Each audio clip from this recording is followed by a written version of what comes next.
Today we are going to unbox the Samsung Galaxy Note 9. So the specs of this thing is 128 gigabytes with 6 gigabytes of RAM.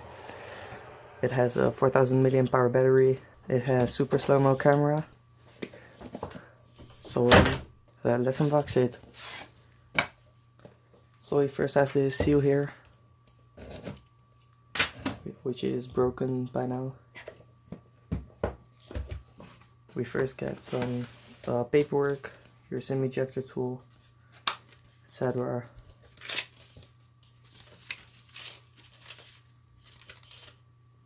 Samsung Pay books and stuff.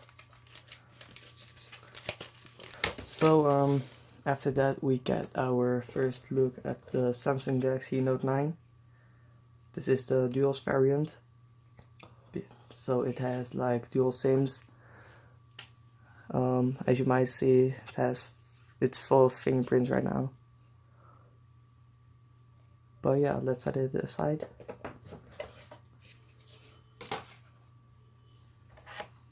So we have some AKG headphones right here. These are the tips for the S Pen. This is a USB to Type-C to micro USB.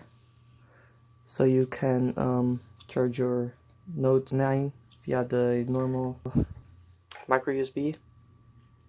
And this is a USB Type-C to female USB Type-A adapter. You also get the charger, some ear tips for the headset, and a fast charger. So this was the unboxing of the Samsung Galaxy Note 9. Hope you liked it. Leave a like and subscribe if you liked it. And have a nice day.